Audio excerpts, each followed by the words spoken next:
आ गया होगा, लेकिन अवधेश जी का मैं एक बार रुक करती हूँ। अवधेश जी, आप अपनी बात को कंटिन्यू कर सकते हैं। प्रेम रंजन भाई दिख नहीं रहे हैं, मुझे लगता है पर्ची निकल गई क्या? प्रेम रंजन जी गायब हो गए थे आप। मुझे लग रहा है कि प्रेम रंजन जी की राजनीति का, मैंने अपने अनेक मित्रों को देखा है कि सेकुलरिज्म के नाम पर ऐसे ही माहौल बनाते हैं और गुप्त रूप से साधुओं के जो है साधुओं के आश्रम में जाके और पीछे से पर्ची निकलवाते हैं, पूजा करवाते हैं।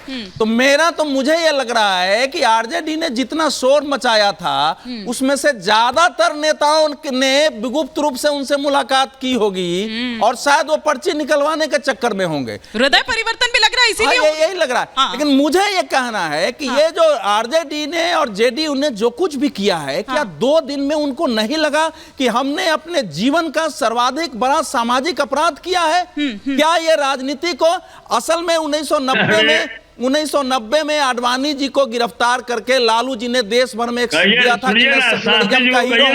नफरत वाली बात बोल रहे हैं। अरे सुनिए, अरे भाई पर्ची आपकी निकल गई है, मुझे मालूम है, जरा सुन लीजिए प्रेम रंजन जी, बाद में बोल लीजिएगा। सुन क्या ले? अरे ना सुनेंगे तो आप, अरे तो अब तो बागेश्वर बाबा को लोग बिहार में सुन रहे हैं, आप लोगों को भी कोई सुन ही नहीं रहा है। जब तक रहेंगे तो टेलीविजन पर आप जिद क्यों कर रहे हैं? नहीं, आपके लिए 1990 में लालू जी ने राम रहीम बाबा थे ना, करके देश भर में एक सेकुलरिज्म आपके लोग जेडीयू की यही कोशिश है कि राजनीति को उसी मुहाने पर फिर से ले जाया जाए। इसलिए जो कुछ भी उस समय हिंदुत्व की बात करेगा उसको बीजेपी का समर्थक बता दो। एक बागेश्वर बाबा जिसके करोड़ों समर्थक है, क्या वो इतना नासमझ होंगे कि एक पार्टी का मेंबर बनके और एक पार्टी का प्रचार? ठीक, और मुझे लगता है कि जनता को भी आपकी बात ये पसंद आई है, इसीलिए तालियां यहाँ पर बजी हैं। लेकिन एक रिएक्शन मैं यहाँ पर ये चाहूंगी चितरंजन गगन जी आपसे कि आप बार-बार बीजेपी से क्यों जोड़ रहे हैं बागेश्वर बाबा को? वो कोई राजनीतिक शख्सियत थोड़ी है। हाँ, बीजेपी कहां से हो जाएगा? जिसके करोड़ों समर्थक राज्य में है, वो क्या एक पार्टी का आदमी हो जाएगा? अरे बड़का करोड़ों आप ही के हाथ में करोड़ों है ना, गिन लिए है क्या? नहीं तो करोड़ों। अरे एक बार दूरबीन लगा के देख लीजिए ना, सड़कों से कितने लोग जा रहे हैं। आप ही गिने हैं क्या? गिन रहे थे ना कर्नाटक में, गिना गया ना? अरे भाई कर्नाटक, अरे भाई आप बीजेपी को हराना एक साधु बदला ले लिए, क्या बात कर रहे हैं? ठीक है, लेकिन प्रेम रंजन पटेल जी क्यों ना कहे जाए कि ये बीजेपी का दरअसल क्योंकि सूट कर रहा है, उसके एजेंडे से मैच कर रहा है, इसीलिए दरअसल आपके सारे बड़े बड़े चेहरे तो वहां पर पहुंचे हुए हैं। गिरिराज सिंह वहां पर किस तरह से बोलते हैं कि भाई अगर यहां मांग नहीं की जाएगी तो कहां मांग की जाएगी? पाकिस्तान में की जाएगी। आपके मनोज तिवारी वहां नजर आते हैं, आपके रविशंकर प्रसाद वहां नजर आते हैं, तो क्यों ना बोला जाए? एक सेकंड चितरंजन जी, मैं आपकी भावना समझ रही हूँ, इसीलिए सवाल के रूप में रखी है मैंने प्रेम रंजन जी के आगे। रुक जाइए। रंजन जी बेचैन है, इनकी बेचैनी को थोड़ा शांत किया जाए कि इनके नेता सरकार में बैठे लोग क्यों इतनी बेचैनी बाबा की आने से हो गई। बिहार में पहली बार बाबा आ रहे थे, हनुमंत कथा करने के लिए आ रहे थे, और हनुमंत कथा कोई जो ऐसे हिंदू सनातन धर्म के प्रचार प्रसार और उसकी जो विशेषताएं हैं उसके बारे में बाबा जो ऐसे विशेष तौर पर जो ऐसे वो रखती है अपनी बात, और पूरे देश में रखते रहे। कई सारे लोग कथा करते हैं, कोई हनुमंत कथा कहता है, कोई राम कथा कहता है, कोई भागवत कथा कहता है, कई प्रकार की कथाएं होती हैं, लोग सुनते हैं।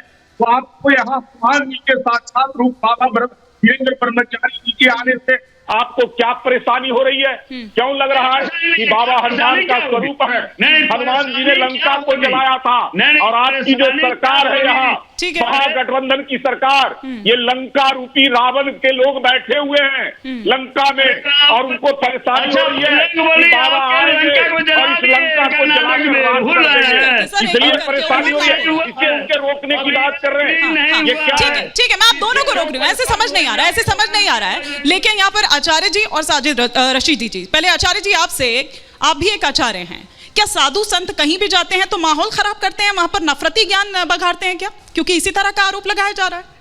हिमानी जी, यहाँ देश की जनता बैठी है, ये सब के सब अब अपना वक्तव्य दे रहे थे यहाँ पे। क्या एक बात बताएं सीधी तरीके से, क्या बाबा जिहादी हैं? क्या बाबा आतंकवादी हैं? बोलिए, कोई बाबा आतंकवादी हैं क्या? इस देश में आतंकवादियों को खुली छूट मिली हुई है घूमने की।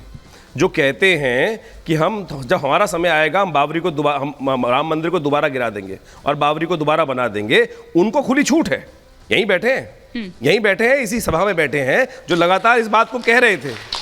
उन पर कोई पाबंदी नहीं है, उन पर कोई पाबंदी नहीं है। चितरंजन जी बैठे हैं, उनको गले लगाते हैं और तो और उनकी तमाम मदरसों में जाकर अनेक अनेक बातें करते हैं, जहां पर अनेक प्रकार के मौलाना हैं, यहाँ पर तौफीक रजा इत्यादि अनेक अनेक प्रकार के तबलीगी जमात के लोग, मौलाना जर्जेस जो पटना में जाकर, बिहार में जाकर कितना बात करते थे, आज जेल में बैठे हैं। क्या क्या किया कृत्य उनके आपके समक्ष है, उनको गले माला पहनाएंगे। लेकिन जो लगातार इस देश में राम विरोध करेंगे, इनकी पार्टी के लोग जो कहते थे कि आज रामचरितमानस के पन्ने जलाने का प्रयास किए और जिस प्रकार का इस देश में वातावरण बनाने का प्रयास किए, जिनको जय श्री राम बोलते ही एलर्जी हो जाती है। अरे एलर्जी तो रावण को होती थी भाई, एलर्जी रावण को होती थी कि जय श्री राम बोलूंगा नहीं, और उसका क्या हुआ, विध्वंस हुआ, समाप्त हुआ। तो जो जय श्री राम से जिनको एलर्जी है उनका कुछ नहीं होना है। ठीक है, मैं दुष्यंत जी से मिलूंगी इस पर रिएक्शन। दुष्यंत जी आ चुके हैं, लेकिन साजिद रशीदी जी से मैं एक चाहूंगी कि रशीदी जी आपका रिएक्शन इस पर।